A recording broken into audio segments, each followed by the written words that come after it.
Hey, Amos, the math guy here. I want to show you something that is pretty fascinating in math. Are you ready? Why don't you grab a piece of paper, write a number, or write the numbers from 1 to 12. Okay, we're going to go all the way to 12. And then I want you to square all those numbers where you take this number and you multiply it by itself. And you write down what you get. And then I want you to cube all those numbers, okay? So we're going to go 1 times 1 is 1. 1 times 1 times 1 is 1. 2 times 2 is 4. 2 times 2 times 2 is 8. 3 times 3 is 9. 3 times 3 times 3 is 27.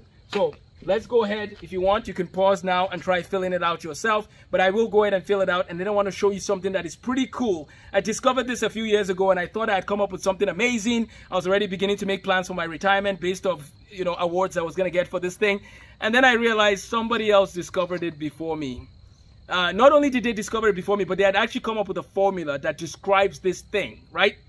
That man's name was Isaac Newton. He kind of ruined the show, okay? I thought I'd done something special. Nope, it wasn't special. It's basic, and then in physics, we talk about it in acceleration and velocity and so on and so forth. But let's talk about Newton for a second, if you don't mind.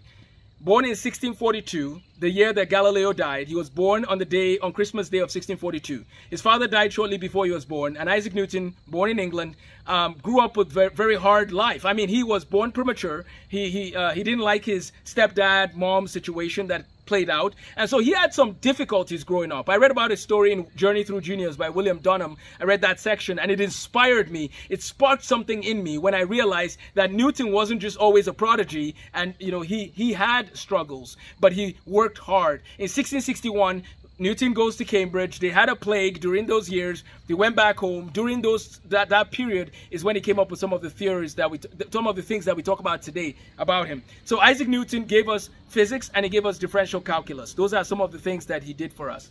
And so today I want to show you this cool stuff, and then we can talk about it later when we do calculus, this topic called derivatives, because that is how derivatives show us this cool thing I'm about to show you. So let me quickly show you this, and then we'll go from there. So we have the squared portion. Let me finish it out.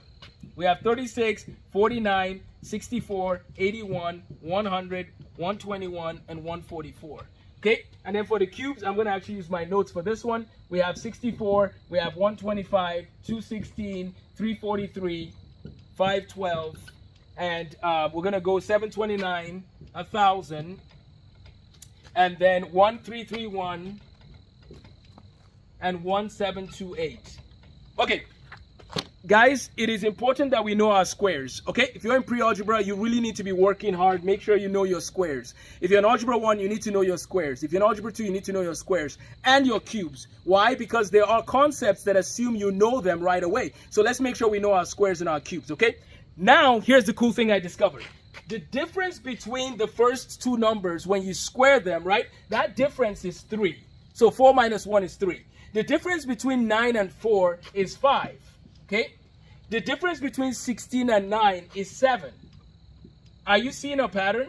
It's going to continue changing by, right? You see? 3, 5, 7, 9, and so on and so forth, right? 13, and we're going to have 15, and we're going to have 7. Well, actually, I skipped one, sorry. So let me be careful here. We had 11 there, and then we have 13 here, and then we have 15 here, and then we have 17 here, and then we have 19 here, and so on and so forth. Now, here's what's cool. Do you notice that the difference between the difference is actually... Are you seeing a pattern? The difference between the difference is always now going to be 2, 2, 2, 2, all the way down. That's pretty cool, right? Now you're like, what's the big deal? Watch. The difference between the cubes, in this case, we have 7, okay? And then you take the next difference, right? You have 19. The difference between these two is 12. What you're going to notice is that this is actually going to, if you continue with this reasoning that I gave, and you find the difference between these numbers, here's what you're going to realize. You're going to realize that the difference between the difference is going to be something about, you have like 12, and then you have 18, and then you have 24, and then you have, and so you notice a pattern that way. But then you will notice that the difference of the difference is going to become 6. So here's what's cool. Let's talk about it. The difference between the squares was, first of all, just a series of numbers that had a pattern. And the pattern was that they were odd numbers starting from 3 and they go on. I mean, you could technically start from 0, right? And then the first number would have been 1. So basically, the difference between cubes is actually just odd numbers. The difference between the odd numbers is just going to become a constant 2. It's just always going to be 2. For cubes, the difference between the cubes, in this case, we just had 7, and then we're going to have 19. But the difference between the difference, well, if we find the difference of this difference, it's going to become a pattern. The difference of the pattern will also become a pattern. Why don't you try this out? Let me know what you get, okay? And then otherwise, I'll post a longer video where we go into more detail here. But at least, why don't you go ahead and find the difference between all the cubes, right? What's the difference of 8 minus 1, 7. 27 minus 8, 19. 64 minus 27. 125 minus 64. Do you see what I mean? So go ahead and do that and fill in this spot. And then why don't you actually send me your work, right? And maybe I'll send you a free copy of my one of my books. So you send me your work, I'll send you a free copy of a math booklet. How does that sound? Just so we reward you for your hard work. And then the difference between these differences is going to become constant. It's going to become consistent and a pattern. 12, 18, 24, 30, 36, 40. Do you see? It's going to have multiples of 6. And then the difference between these differences is going to be a constant number 6. So let me just tell you the secret. In math,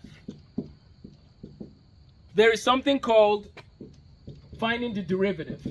Okay? When you find the derivative of a function like x squared, you use this formula. This represents n. So this number is going to come to the front.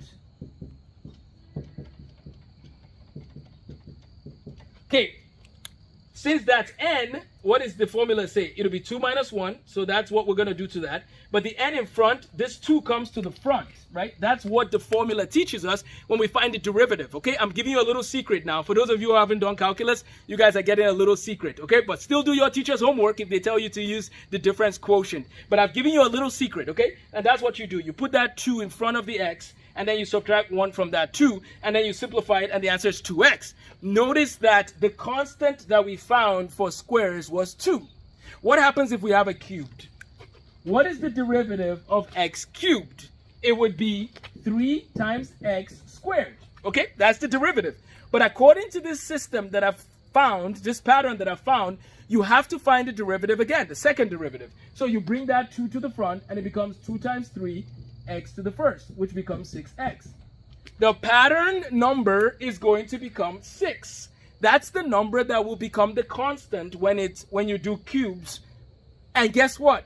If you want to do this same experiment I've done for squares and cubes, if you want to do it for the 4th power, I can tell you what that constant number is going to be. What that constant number is going to be when you do something raised to the 4th power. That's pretty cool. Calculus simplifies our lives. Before you ever have to do the problem, there's a formula that guides you. Isn't that cool? That's part of what mathematics is. Mathematics is the science that simplifies lives. And that's why I love it. Well, that's not why I love it. I love it because it's beautiful. And I love it because of the order and the logic. And then, I mean, when you solve some problems, sometimes you just want to cry because of how beautiful it is. I hope you've been encouraged today to realize that you can always go a step further in your math journey. Thanks for watching. Please subscribe, like, share, and look out for our courses. We have the course for level 1, 2, and 3. Pre-algebra, which can be for 4th graders all the way to 7th graders. We have Algebra 1, Algebra 2, which you can take right after pre-algebra. That's usually taught in 8th grade, but we get kids doing it in 6th grade and 7th grade because they finish pre-algebra early. And then we have a geometry and trig course, which will be the last one.